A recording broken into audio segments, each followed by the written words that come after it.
చోరీ అంటే మనం జనరల్లీ నగలో లేకపోతే ఈ టూ వీలర్స్ కొట్టేసేటోళ్ళు ఇట్లాంటి వాళ్ళని మనం అంటే జనరల్లీ మనకొచ్చే వార్తలు ఇవే.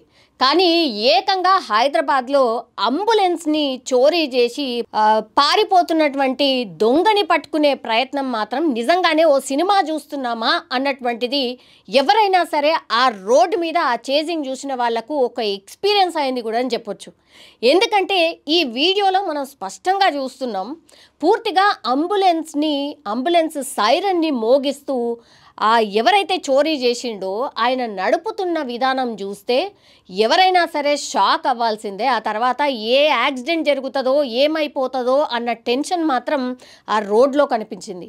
ఇది ఎక్కడ జరిగిందంటే హైదరాబాద్ హయత్ నగర్లో 108 వాహనాన్ని చోరీ చేసి విజయవాడ వైపు పూర్తిగా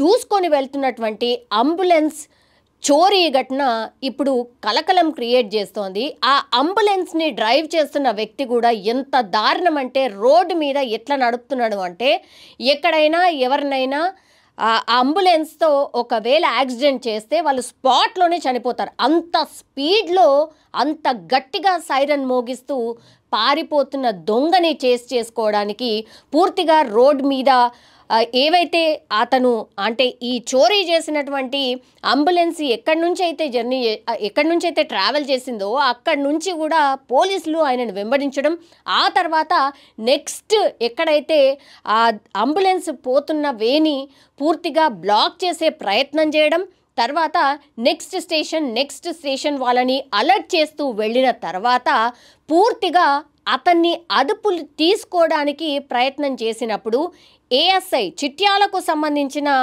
ఏఎస్ఐ చిట్యాల వద్ద ఆయనను ఆపే ప్రయత్నం జరిగింది. అంటే అంబులెన్స్ని కంట్రోల్ చేయడానికి ఆపే ప్రయత్నం చేసినప్పుడు ఈ ఏఎస్ఐ చిట్యాలకు సంబంధించిన ఏఎస్ఐ జాన్ రెడ్డిని కూడా ఢీకొట్టి పారిపోయిన సీన్ అక్కడ కలకలం క్రియేట్ చేసింది. అంత డేంజరస్గా అంబులెన్స్ ఆయన మీదకి దూసుకువెళ్ళింది. ఇప్పుడు జాన్ రెడ్డి పరిస్థితి విషమంగా ఉంది అని అంటేనే ఈ ఇన్సిడెంట్ ఎంత దారుణంగా జరిగిందో, ఈ అంబులెన్స్ నడిపే డ్రైవర్ ఎంత ఘోరంగా ఎంత స్పీడ్లో ఉన్నాడో మనకు స్పష్టంగా అర్థమవుతున్న సిట్యుయేషన్.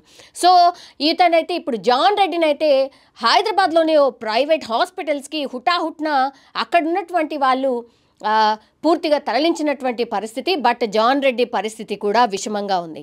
ఈ అంబులెన్స్ డ్రైవర్ జాన్ రెడ్డిని ఏఎస్ఐ ఎవరైతే ఉన్నారో చిట్యాలకు సంబంధించిన ఏఎస్ఐ ఈ జాన్ రెడ్డి ఆయనను అంటే అంబులెన్స్ని ఆపే క్రమంలోనే ఆయనని పూర్తిగా ఢీకొట్టి ముందుకు దూసుకువెళ్ళిపోయిన అంబులెన్స్ని చేస్తూనే ఉన్నారు. ఇంకా పోలీసులు అప్పుడు కేతేపల్లి కొర్లపహాడ్ టోల్ దగ్గర గేట్ని ఢీకొట్టి అక్కడే ఆ అంబులెన్స్ని వదిలేసి పారిపోయాడు డ్రైవర్. పూర్తిగా ఆ డ్రైవర్ కోసం అయితే గాలింపు చర్యలు తీసుకుంటున్న పరిస్థితి. బట్ పోలీసులు అలర్ట్ అవ్వడం, ఆ తర్వాత ఆ నెక్స్ట్ స్టేజ్ నుంచి ఇంకా ఎక్కడికి వెళ్తున్నాడు అని పూర్తిగా ఇన్ఫర్మేషన్ కార్డ్లెస్ ద్వారా వాళ్ళు షేర్ చేసుకోవడం, వైర్లెస్ ఫోన్స్ ద్వారా వాళ్ళు షేర్ చేసుకోవడం, ఆ తర్వాత పూర్తిగా లారీలను అడ్డుపెట్టి అక్కడ సూర్యాపేటలోని టేకుమట్ల వద్ద రోడ్డుకు అడ్డంగా లారీలు పెట్టి దొంగనైతే అక్కడ పట్టుకున్నారు పోలీసులు. అంబులెన్స్ని ఒక గేట్కి ఢీకొట్టి ఆపేశాడు, పారిపోయాడు. ఇంకా దొరికిపోయాం అనుకున్నాడు. ఆ తర్వాత మాత్రం లారీలను పూర్తిగా అడ్డు పెట్టేసి ఆ దొంగని పట్టుకోవడానికి పోలీసులు ఒక పెద్ద చేజింగే చేసినటువంటి పరిస్థితి. అండ్ ఈ హైదరాబాద్ నుంచి చిట్యాల రోడ్ వరకు కూడా ఈ అంబులెన్స్ ట్రావెల్ చేస్తున్నంతసేపు పక్కన అటు ఇటుగా వెహికల్స్ కావచ్చు, టూ వీలర్స్ కావచ్చు, వాళ్ళు హడలిపోయి పూర్తిగా పక్కనే ఆగిపోయాయి. అసలు ఏం జరుగుతుంది అనేది అర్థం కాని పరిస్థితి. ఎందుకంటే ఈ అంబులెన్స్ వెనకాల చాలామంది పోలీసులు అండ్ ఈ ఇన్నోవా వాహనాలు, పోలీసుల చేజింగ్ స్పష్టంగా కనిపించింది అందరికీ కూడా. అండ్ పొద్దున జరిగినటువంటి ఇన్సిడెంట్ ఇది. అందరు కూడా ఆఫీసులకు వెళ్ళే టైం కావడంతో అండ్ వివిధ అవసరాలకు కూడా వెళ్ళే టైం కావడంతో ఈ ఇన్సిడెంట్ చూసి అందరు కూడా షాక్ అయిపోయిన పరిస్థితి. ఇప్పుడు పోలీసులు అయితే ఈ అంబులెన్స్ డ్రైవర్ని అయితే పట్టుకున్న పరిస్థితి. కానీ ఒకవేళ ఇంకేమైనా జరుగుంటే ఎలాంటి పరిస్థితి ఉండేదో ఊహకు కూడా అందట్లేదు. ఎందుకంటే ఆల్రెడీ ఆ చిట్యాలకు సంబంధించిన ఏఎస్ఐ జాన్ రెడ్డిని ఢీకొట్టాడు. ఇప్పుడు ఆయన పరిస్థితి చాలా విషమంగా ఉంది అనేటువంటిది ఒకటైతే, ఒకవేళ ఇది కాకుండా ఇంకా ఏవైనా వెహికల్స్ని ఢీకొట్టి ఉంటే ఇంకేం పరిస్థితి ఉండేది? ఎందుకంటే 2 వీలర్స్ 4 వీలర్స్ ఎన్నో వెహికల్స్ రోడ్డు మీద పెరుగుతూ ఉంటాయి. అండ్ అది కూడా పూర్తిగా అదొక హైవే. అట్లాంటిది ఈ అంబులెన్స్ డ్రైవర్ అని అంటే మనకు తెలుసు అంబులెన్స్ ఎలా ఉంటుంది, కొంచెం పెద్దగానే ఉంటుంది. ఒకవేళ ఢీకొట్టినా సరే, మనుషుల్ని ఢీకొట్టుకుంటా వెళ్ళిపోయినా సరే అత్యంత దారుణమైన సిచ్యువేషన్ ఉండేది. కానీ దేవుడు దయ అనుకోవచ్చు ఒక రకంగా.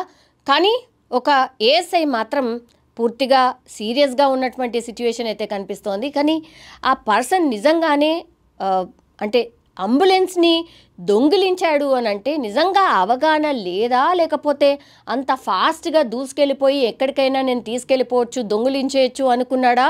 మరి ఆ మానసిక పరిస్థితి ఏంటో మాత్రం ఈ ఇన్సిడెంట్ చూసిన తర్వాత అర్థం కాని పరిస్థితి కనిపించింది.